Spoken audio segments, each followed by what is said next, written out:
बाद सोल्यूशन में हम पढ़ने वाले हैं कॉलिगेटिव प्रॉपर्टी। जल्दी से आओ, पर्पल हार्ट्स बनाओ और मैं आपको कॉलिगेटिव प्रॉपर्टी इजीएस्ट तरीके में सिखाने वाली हूँ। सबसे पहला सवाल कि कॉलिगेटिव प्रॉपर्टी होता क्या है। कॉलिगेटिव प्रॉपर्टी का मतलब होता है जो क्वांटिटी पे डिपेंड करे, क्वालिटी पे नहीं। मुझे 2 रोटी खानी है, चाहे तो वो इतनी बड़ी रोटी हो, चाहे वो इतनी बड़ी रोटी हो, चाहे वो इतनी मोटी हो, चाहे वो पतली हो, मुझे फर्क नहीं पड़ता। मुझे 2 बच्चे पढ़ाने हैं तो वो बच्चे काले हों, गोरे हों, लंबे हों, छोटे हों, मोटे हों, पतले हों, मेरे को 2 ही पढ़ाने हैं। तो मुझे क्वांटिटी से मैटर करता है, मेरे को क्वालिटी मैटर नहीं करती है। तो the properties on the number of solute particle irrespective of their nature, कि भाई वो कोवेलेंट है, आयनिक है, कैसा आयन है, कैसा आयन नहीं है, उसके इररिस्पेक्टिव में उसको हम कॉलिगेटिव प्रॉपर्टी कहते हैं। Such properties are called colligative property. 4 होती हैं ये: relative lowering in vapour pressure, elevation in boiling point, depression in freezing point and osmotic pressure. आज हम ये तीनों करने वाले हैं और ये हम करने वाले हैं नेक्स्ट लेक्चर में। चलो सुनते हैं बच्चों। एक बात पता कैसे लगेगा कि कॉलिगेटिव प्रॉपर्टी है। सबसे पहले तो आपको दे रखा होगा नॉन वॉलेटाइल सल्यूट। क्या दे रखा होगा? Non volatile solute. Non volatile solute अपन ने डाला है किसी भी लिक्विड में, उसको हम कॉलिगेटिव प्रॉपर्टी कहते हैं। बोलो जी डन, कूल, ओके। हमने कहा मैम ठीक है, नॉन वॉलेटाइल सल्यूट लिक्विड में डाला है, वहां पे आपको कहीं पे भी ये टर्म दिख जाए तो हम काम कर लेंगे। अब एक एक करके relative lowering in vapour pressure. देखो समझो, पहले मेरे पास एक लिक्विड था, अब मैं सॉल्वेंट को PA से डिनोट करूंगी क्योंकि ये प्योर है तो मैं P0A लिख दूं। इसमें मैंने कुछ सॉलिड डाला। अब कोई भी तुम लिक्विड लोगे, कोई भी, दुनिया का कोई भी लिक्विड हमेशा वॉलेटाइल होगा। ऑयल है, बाहर पड़ा हुआ छोड़ दो, उड़ेगा कि नहीं उड़ेगा? अगर तुम पानी को बाहर पड़ा हुआ छोड़ दोगे उड़ जाएगा। हनी भी धीरे धीरे वहां से उड़ने लगेगा। पर तुम्हारे सामने रखी हुई टेबल क्या कभी उड़ेगी? तुम्हारे पास रखा हुआ वास कभी उड़ेगा? तुम उसको 2 जन्मों तक वहीं छोड़ दोगे तब भी वो एज इट इज रहेगा। बाकी सोच के देखो, पेट्रोल, हनी, कोई भी लिक्विड होगा वो हमेशा वॉलेटाइल होगा। तो जब मैं बोलती हूँ ना नॉन वॉलेटाइल, उसका मतलब ही क्या होता है? उसका मतलब ही होता है कि मैं सॉलिड की बात कर रही हूँ। किसकी बात कर रही हूँ बच्चा लोग? सॉलिड की बात। बोलो डन। देखो ये हमारे बालों ने क्या कर दिया। हमने कहा मैम ठीक है। अब एक बात बताओ, जब वेपर, मैंने तुम्हें पहले भी बताया what is vapour pressure, the pressure applied by vapours on liquid. जो प्रेशर वेपर्स लगाएं लिक्विड के ऊपर। अब सॉलिड तो कोई वेपर प्रेशर नहीं लगाने वाला। अगर मैं इसमें सॉलिड डालूंगी तो वेपर्स बनना क्या हो जाएंगे? वेपर्स बनना क्या हो जाएंगे? वेपर प्रेशर कम हो जाएगा। कॉमन सेंस भाई, सॉलिड चला गया है अब उसमें, बॉइलिंग पॉइंट बढ़ जाएगा। अगर आपको ये वाली बात समझ आई है तो मैं आगे बढ़ती हूँ। Relative lowering in vapour pressure कहता है किसी भी लिक्विड में अगर मैं सॉलिड डालती हूँ, किसी भी लिक्विड में अगर मैं सॉलिड डालती हूँ तो उसका वेपर प्रेशर डिक्रीज होगा। बोलो कूल। तो मैंने बोला कि जो पहले वेपर प्रेशर था वो P0A था, बाद में बन गया PA। इसे कहेंगे हम लोअरिंग इन वेपर प्रेशर। कोई प्रॉब्लम, कोई दुख, कोई दर्द नहीं। हम यहां से डेल्टा P को, हम यहां से P0A माइनस PA को क्या लिख सकते हैं? P0A को तो एज इट इज, PA को लिख सकते हैं P0A x से, P0A x से। राउल्स लॉ करवाया है मैम ने। अगर समझ आ रहा है पर्पल हार्ट्स बनाओ, सेशन को लाइक कर दो। P0A माइनस P0A x से। कूल। अच्छा, रिलेटिव क्या होता है? I am a girl, that is truth, that is fact. पर किसी की तो मैं दीदी हूँ, किसी के लिए मैं मैम हूँ, किसी के लिए मैं बेटी हूँ, किसी के लिए मैं भांजी हूँ, मतलब बहुत सारे रिलेशन है। तो रिलेटिव होता है किसी के रिस्पेक्ट में, किसी के साथ रिलेशन में। अब किसके साथ रिलेशन में निकाल रहे हैं हम निकाल रहे हैं P0A के साथ रिस्पेक्ट में। समझ आया? अब मैं इसको दोबारा बताऊंगी थोड़ा नीचे, पर ये अभी इतना समझो कि this is lowering in vapour pressure. ये जो मैंने निकाला है ये है वेपर प्रेशर कम होना, लोअरिंग इन वेपर प्रेशर। बोलो डन।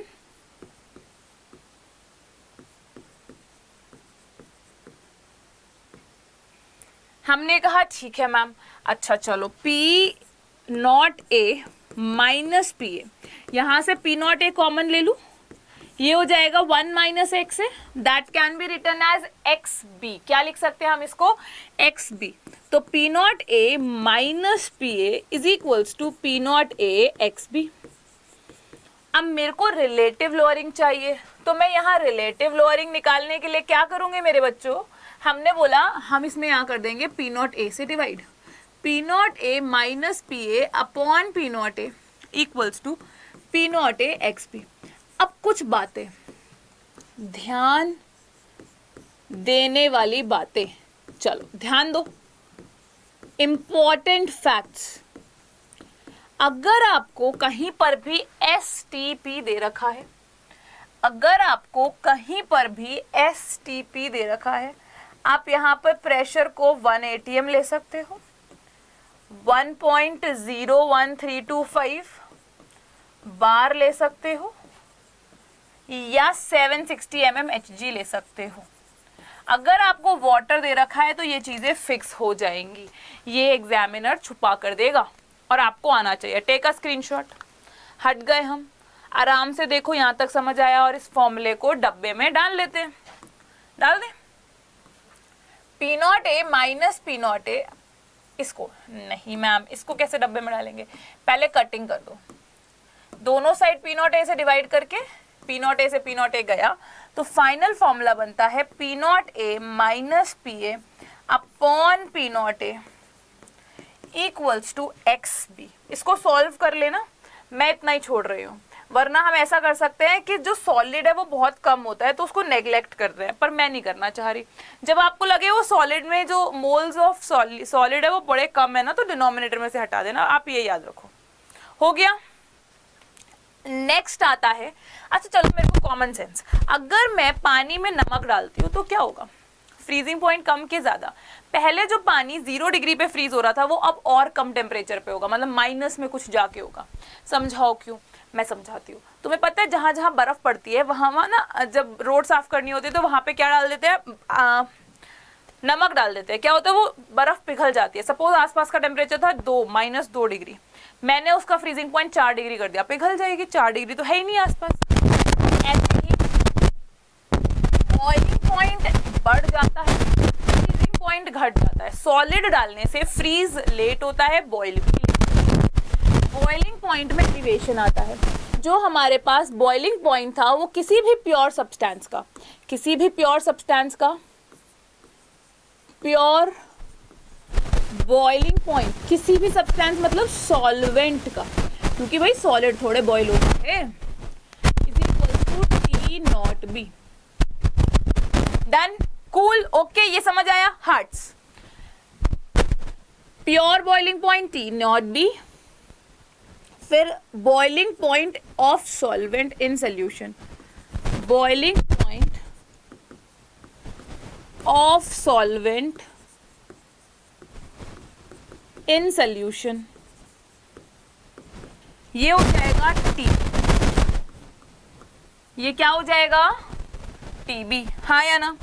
तो यहां से चेंज कितना आ रहा है मेरे बच्चों? बड़े में से छोटा माइनस कर दो। अगर तुम कंफ्यूज हो जाओ किस में से क्या माइनस करना है तो मोड ले लेना, चेंज कभी नेगेटिव नहीं लिखना है। यहां तक समझ आया? और हमें बताया गया कि जो डेल्टा टीबी है, जो डेल्टा टीबी है वो मोलैरिटी के डायरेक्टली प्रोपोर्शनल है। ये क्या बात हो गई? Common sense. जितना ज़्यादा नमक डालोगे बॉइलिंग पॉइंट उतना ज़्यादा बढ़ेगा, जितना ज़्यादा नमक डालोगे फ्रीजिंग पॉइंट उतना घटेगा। क्या बड़ी बात थी? बोल रहा है टेम्परेचर और वेपर प्रेशर के बीच में, तो सॉल्वेंट का वेपर प्रेशर ज़्यादा, सोल्यूशन का vapour pressure come, relative lowering in vapour pressure. TB not come और टीबी हो गया ज़्यादा। हमने तो यहाँ गलत कर दिया है ना, भी नहीं आप लोग। टीबी नॉट टीबी माइनस करेंगे, बड़ा कौन है? टीबी। ये बड़ा है ना, एलिवेशन इन पॉइंट एलिवेट। देखो यहाँ जाया। Next, elevation in boiling point में हमने लिखा delta TB is equals directly proportional to M. यहाँ से कांस्टेंट ऑफ प्रोपोर्शनैलिटी आता है KBM। What is KB? It is ebullioscopic constant. Ebullioscopic constant. बोलो ठीक है। इसको मैं याद रखती हूँ बी और बी से। इसके और भी नाम है। एक बार बोर्ड में 1 नंबर का क्वेश्चन यही आया था, define molar elevation constant. Molar elevation constant बोल सकते हैं, या डिप्रेशन, या फिर elevation in freezing, elevation in boiling point constant. और आपको पता है केबी कैसे निकालते हैं, ये तो फॉर्मूला आप लिख दोगे। मोलैरिटी क्या होती है? मोलैरिटी होती है number of moles of B upon weight of solvent into 1000। इसको मैं और अच्छे से कैसे लिख सकती हूँ? Equals to mass of solute upon molar mass of solute into mass of solvent into 1000। और इसको याद कर लो, दोबारा लिख देते हैं हम, delta TB. Delta TB number of moles को हम given mass upon molar mass लिख रहे हैं, upon molar mass of B into WA into 1000। क्या ये समझ आया? अगर आपको समझ आ गया तो इसको डब्बे में डाल देती हूँ। बोलो जी डन। बोलो बोलो बोलो बोलो बोलो बोलो। अगर कोई डाउट है तो कमेंट बॉक्स में लिख देना। हो टेक स्क्रीनशॉट। राइटिंग तो गंदे लिख रहे हैं हम बहुत। लिख लिया? अब मेरे को क्वेश्चन है केबी और निकालते कैसे, वो भी मैं लास्ट में सिखाऊंगी। Similarly depression in freezing point कहता है प्योर सॉल्वेंट का freezing point TF naught, freezing point in solution, solution में फ्रीजिंग पॉइंट क्या हो जाएगा? TF। चेंज कितने का आया? डेल्टा TF कितना आया? ज्यादा में से कम माइनस कर देंगे, TF minus TF not. Mod लगा दिया, अगर गलती से नेगेटिव है तो पॉजिटिव कर देना। और हमको पता है delta TF is directly proportional to molarity. जितना सामान डालोगे उतनी उसकी इक्वल होगी। फ्रोजन सॉल्वेंट लिक्विड सोल्यूशन, ये ग्राफ आपसे कभी कोई पूछने नहीं वाला, पर इसका मतलब यही है सॉल्वेंट का वेपर प्रेशर ज्यादा है, सोल्यूशन का कम है, और TF नॉट और TF के रिलेशन में TF नॉट ज्यादा है। बस ये नहीं आता। चलो इधर आओ। तो यहां से हम ऐसा कह सकते हैं delta TF is directly proportional to M, या फिर delta TF equals to KFM। पूछो पूछो पूछो मैम KF क्या है?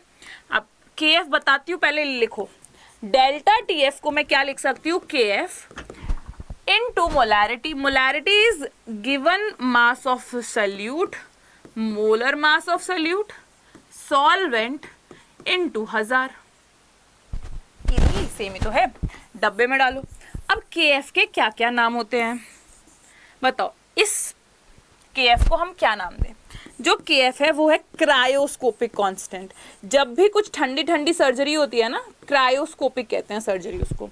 क्रायोस्कोपिक कांस्टेंट या मोलर डिप्रेशन कांस्टेंट।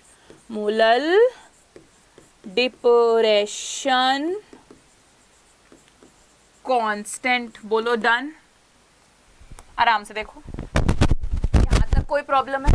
अब आप मेरे से पूछो मैम ये KF और KB कैसे निकालते हैं? डायरेक्ट अगर टिक द करेक्ट में फॉर्मूला आ गया तो ठीक है, नहीं तो ज्यादा से ज्यादा पुट करने के लिए आएगा। KF क्या होता है? RMT square upon delta H into 1000। RMT square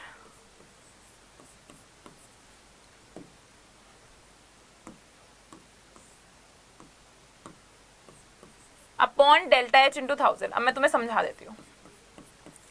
यहाँ पे R है गैस कांस्टेंट, जो दोनों के लिए सेम होगा 8.314। यूनिवर्सल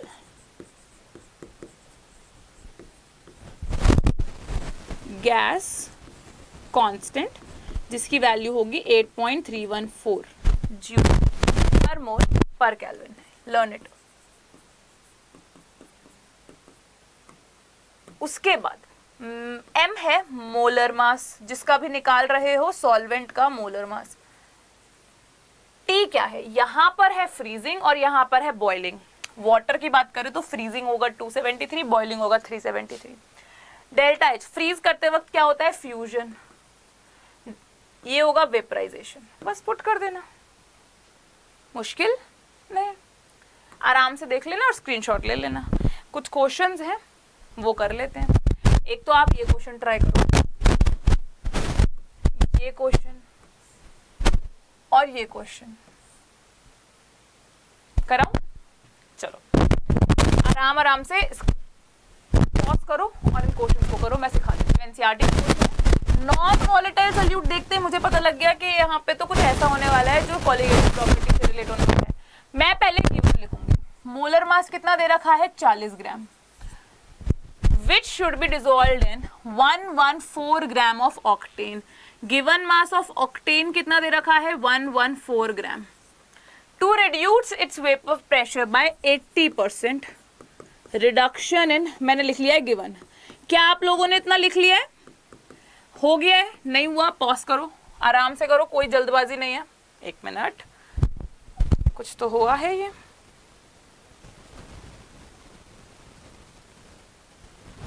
मिनट देना हमको।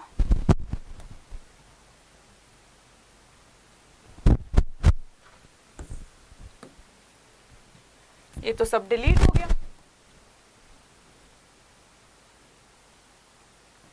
चलो करते हैं, देखा जाएगा। हाँ जी, क्या किया हमने? मोलर मास कितना है? 40। Molar mass of non volatile solute which should be dissolve in 118 gram of octane. WA लिख दूं इसको, सॉल्वेंट है ना ये। 114 ग्राम। वेपर प्रेशर 80% रिडक्शन हुई है, 80% रिडक्शन हुई है। बोलो डन। चलो लेट्स डू इट। तो बच्चों मैं यहां से क्या लिख सकती हूँ? वेपर प्रेशर अगर पहले P0A था तो रिड्यूस्ड टू 80%, 80% तक रिड्यूस करा है, 80% तक रिड्यूस करा है। तो यहां पर क्या आ जाएगा?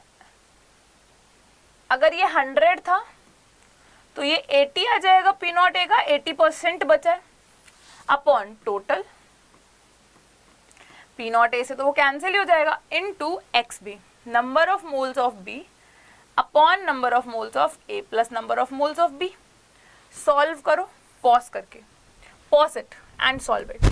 क्या आ जाएगा यहाँ से? P0A तो कैंसिल हो जाएगा, 20/100 number of moles of B x upon 40 divided by x upon 40 plus 114 given mass upon molar mass. Octane क्या होता है? C8H18।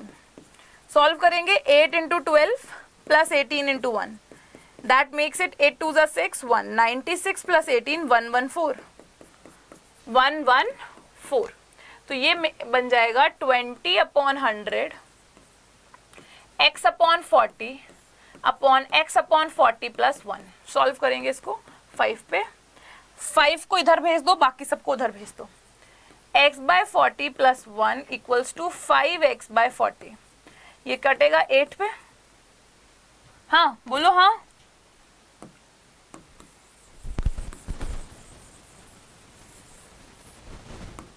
हाँ हाँ हाँ बोलो बोलो बोलो। इसको सॉल्व करो, ये हो जाएगा x/40। Let's not solve it, यहाँ कट नहीं करते, मेरे को जरूरत है नहीं यहाँ कट करने की। इसको इधर भेजते हैं, तो ये क्या हो जाएगा? 5x/40 minus x/40, 1 equals to 5x/40 minus x/40, that makes it 4x/40। ये हो जाएगा 10, तो 10 इक्वल्स टू x आ जाएगा। How many grams? 10 grams. Time दे रही हूँ, देखो इसको करो।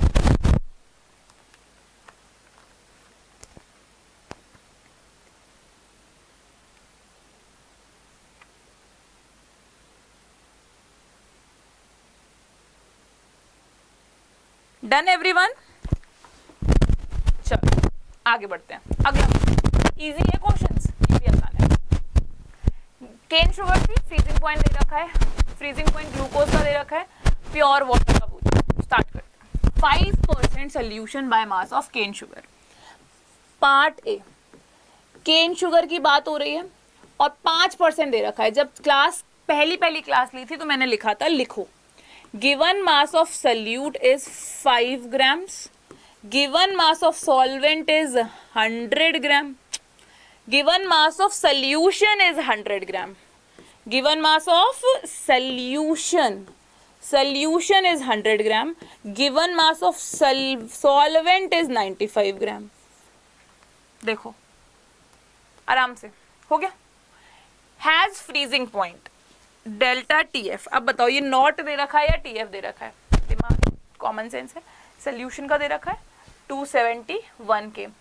जब हम सब्ट्रैक्ट करते हैं ना तो सेल्सियस और डिग्री केल्विन कोई फर्क नहीं पड़ता. ठीक है, तो यहाँ से KF क्या आता है, यहाँ से डेल्टा TF क्या आता है? डेल्टा TF होगा KFM, मतलब final minus initial. TF not minus TF not कितना होता है वाटर के लिए? 273 माइनस 271 इक्वल्स टू KF हमें नहीं पता. मोलर मास 5 अपॉन कुछ भी इसका मोलर मास होगा x into mass of solvent 95 into 1000. इसको यहीं पे छोड़ दो, इसको बस 2 बना दो, ये 2 बन गया है. बाकी इसको पूरे को एज इट इज यहाँ छोड़ दो. अब मैं इधर से पार्ट बी करूँगी. बी पार्ट जो ग्लूकोज के लिए है, तो इसमें भी कितना दे रखा है? 5% ग्लूकोज है. तो 5 gram of solute in solution 100 ग्राम. और सॉल्वेंट कितना दे रखा है मेरे बच्चों? सॉल्वेंट मैम को 95 ग्राम दे रखा है. हमसे पूछा है फ्रीजिंग पॉइंट क्या होगा.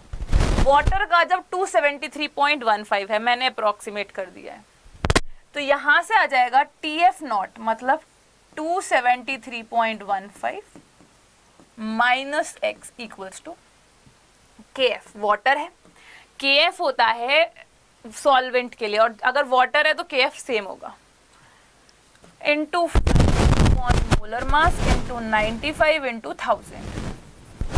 दोनों साइड को डिवाइडिंग इक्वेशन 1 सब कैंसिल हो जाएगा एंड इक्वेशन 2. तो ये बनता है 273.15 माइनस 271 मेक्स 2.15. 2.15 डिवाइडेड बाय, इधर से माइनस करेंगे तो 273.15 minus x equals to KF this term और KF this term. Cancel out. देख लो ये डायरेक्ट कैंसिल आउट कर देगी. मैम नहीं लिख रहे दोबारा 1. तो यहां से आ जाएगा 2.15 इक्वल्स टू ओ गलत, no wrong, it is wrong. बच्चों यहाँ पे मोलर मास भी तो सब्स्टिट्यूट करना है, x थोड़े कट जाएगा. तो ग्लूकोज केन शुगर होता है C22H12O11. यहां से इसका मोलर मास निकालोगे, पुट करोगे,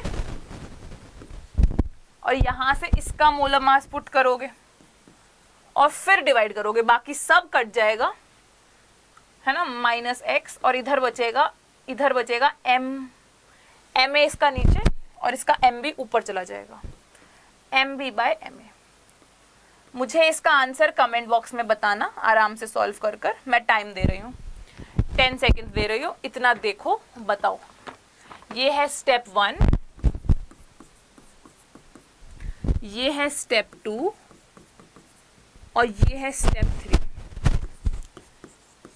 मैंने कुछ नहीं किया. पहले वाले में डेल्टा DF का फॉर्मूला लगाया, दूसरे वाले में डेल्टा DF का फॉर्मूला लगाया और फिर कर दिया इसको डिवाइड.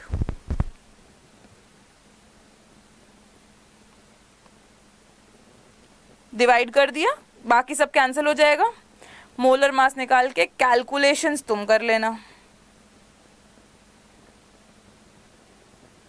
कर लोगे?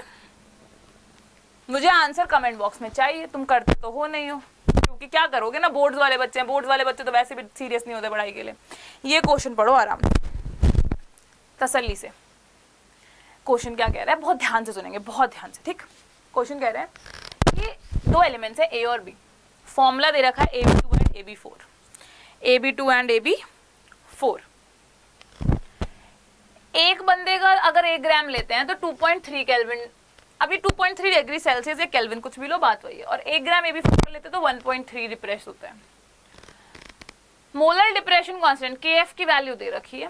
एटॉमिक मास निकालना है. मैं तुम्हें सिखाऊंगी कैसे करना है. आंसर तुम कमेंट बॉक्स में लिखोगे, और अगर तुमसे सॉल्व नहीं होता है तो फिर चैट बॉक्स में बताना, कमेंट करके बताना. ऑफलाइन में मैं आपको अगली बार ये सॉल्व कराऊंगी. पहली बात. अगर हम बात कर रहे हैं AB2 के, तो गिवन मास कितना है सॉल्वेंट का 1 ग्राम। कितने में डिसॉल्व कर रहे हैं 20 ग्राम। मास ऑफ बेंजीन इज 20 ग्राम, ठीक है। 1 gram and 20 gram AB2। KF की वैल्यू बेंजीन के लिए कितनी दे रखी है 5.1 केल्विन kg पर मोल। 5.1 केल्विन, यूनिट्स बताती हूँ अभी कैसे आई, पर मोल, ठीक है। मुझे मास चाहिए, मोलर मास निकालना, लेट्स डू इट। यहां से डेल्टा टीवी चेंज कितना आया, फ्रीजिंग पॉइंट था, डेल्टा टीएफ पहले वाले के लिए आया है 2.3 केल्विन, तो 2.3 delta TF equals to KF is 5.1 into solvent का mass upon molar mass into solute का given mass upon molar mass into solvent का मास इनटू 1000। मैं नहीं कर रही सॉल्व, इक्वेशन 1 डाल रही हूँ, इसको एंड में करती हूँ, मुझे नहीं लगता अच्छा सॉल्व करना। केस 2 क्या कह रहा है AB4 है। AB4 के लिए given mass of solvent 1 gram, solute 1 gram, solvent 20 gram, delta TF दे रखा है 1.3, पहले वाले के लिए 2.3 था, अगले वाले के लिए 1.3। KF की वैल्यू सेम ही है दोनों के लिए क्योंकि सॉल्वेंट सेम है, 5.1 केल्विन kg पर मोल। मैं हर क्वेश्चन के साथ NCERT कराऊंगी, तो delta TF becomes 1.3 equals to KF 5.1 into given mass molar mass AB4 का इनटू 20 इनटू 1000, अब इधर तो आ नहीं रहे, इनटू 1000। कोई दिक्कत? ये इक्वेशन 2 है, डिवाइडिंग इक्वेशन 1 एंड 2 इधर करते हैं। केस 3 डिवाइडिंग इक्वेशन 1 एंड 2 कर दें।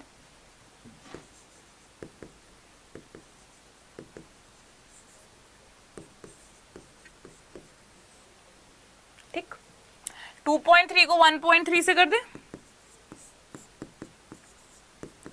5.1 उससे डिवाइड करो, पूरे लिख रही हूं मैं तुम्हारे लिए। 5.1 into 1 into 1000 divided by molar mass of AB2, और जिसको हम डिवाइड कर रहे हैं, देखो समझो, जो चीज नीचे आने वाली है वो यहाँ पे रेसिप्रोकल हो जाएगी। किसी भी चीज को डिवाइड करते तो वो रेसिप्रोकल हो जाती है, मैं सीधा रेसिप्रोकल करके लिख देती हूँ। जो ऊपर था वो यहाँ आ जाएगा MAB4 into 20 divided by 5.1 into 1 into 1000। Cancel, ये तो पूरी टर्म कैंसिल, ये भी गया। इधर क्या बचेगा 2.3 1.2 molar mass of AB4 upon molar mass of AB2 हुआ। देखो आराम से,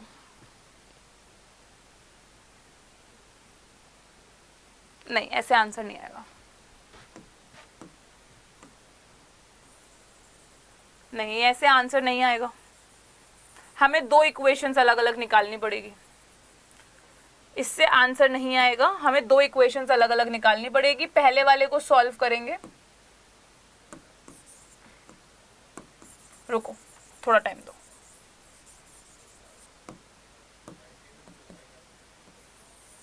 इधर देखो, ये क्या हो जाएगा 2.3 मोलर मास को इधर लिख देते हैं, मुश्किल नहीं है, बस कैलकुलेशंस है।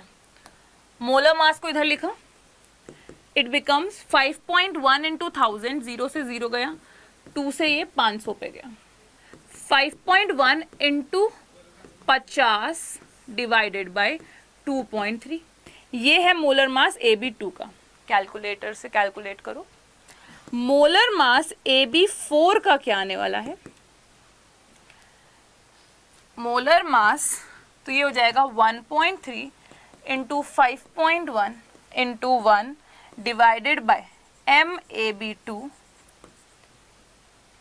MaB4 into 20 into 1000 which makes it, ये तो गया 50 पे, which makes it 5.1 into 50 upon 1.3। अगर आप यहाँ तक कर लोगे आराम से, कोई जल्दी नहीं है। फिर यहाँ से मैं केस 4 बनाऊंगी। दो equation, let the mass of A be x, the mass of A is equals to x, ठीक। let the mass of B is y, तो मैं ऐसा कह सकती हूँ क्या, x plus 2y equals to mass of AB2। AB2 का मास क्या हो जाएगा, x plus 2y, और x plus 4y equals to mass of AB4। यहाँ से मास पुट करोगे, दो इक्वेशन आई हैं, दो इक्वेशन बनेंगी इन वन वेरिएबल। एक बार और सिखा देती हूँ, आगे आओ। मैंने बोला x plus 2y equals to mass of AB2 and x plus 4y equals to mass of AB4। जब हम ये दो बातें सीख लेंगे तो यहाँ से इन दोनों के मास को सब्स्टिट्यूट करके फिर मैथ्स लगानी है। मैं स्पून फीडिंग नहीं कराती, मैं नहीं कराती कि सब कुछ सॉल्व कर करके यहाँ पे दिखाओ, बट मैं नेक्स्ट क्लास में जितने भी न्यूमेरिकल्स हैं वो कराऊंगी अगर आप कमेंट बॉक्स में कमेंट करके बताते हो कि मैम समझ नहीं आया। अब बचती है osmotic pressure. Before going to osmotic pressure let's revise. Let's revise. Revision क्या कहती है कि पहला फॉर्मूला हमने क्या किया, पहला फॉर्मूला करा, बोलो बोलो बोलो कमेंट बॉक्स में। भाई लास्ट में रोने से कोई फायदा नहीं होता है। पाप जब तुम शुरू से करते हो तो तुम्हें एंड तक, भाई CUET तो सबको देना है ना, नीट देना पड़ेगा, नहीं तो JEE देना पड़ेगा, और उसके लिए अब कोई शॉर्टकट्स नहीं है। WB MB WA into 1000, third हो जाएगा सेम डेल्टा TF, और ये डेल्टा TF सेल्सियस और केल्विन कुछ भी ले लेना क्योंकि चेंज है। ये फिर से समझाऊंगी मैं कैसे। KB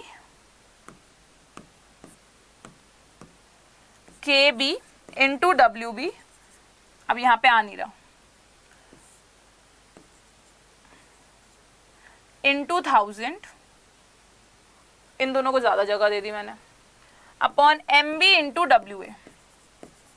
जगह ले ले क्या किसी से उधार, लो इधर लेते हैं, मिल गई इसको भी जगह।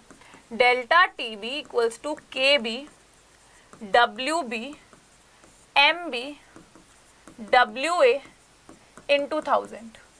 बोलो जी कूल है। ये फॉर्मूला को स्क्रीनशॉट लो, कल दोबारा कराऊंगी, ऑस्मोटिक प्रेशर कराऊंगी और फिर कॉलिगेटिव प्रॉपर्टीज वाइंड अप करेंगे। कुछ समझ नहीं आएगा कमेंट बॉक्स में लिखोगे। And thank you for joining us today. हर रोज 5 बजे हम मिलते हैं। हमेशा आया करो, मिला करो आयशी मैम से, और अगर कुछ प्रॉब्लम है और नेक्स्ट चैप्टर कौन सा शुरू करें वो भी कमेंट बॉक्स में लिख देना। Take care everyone.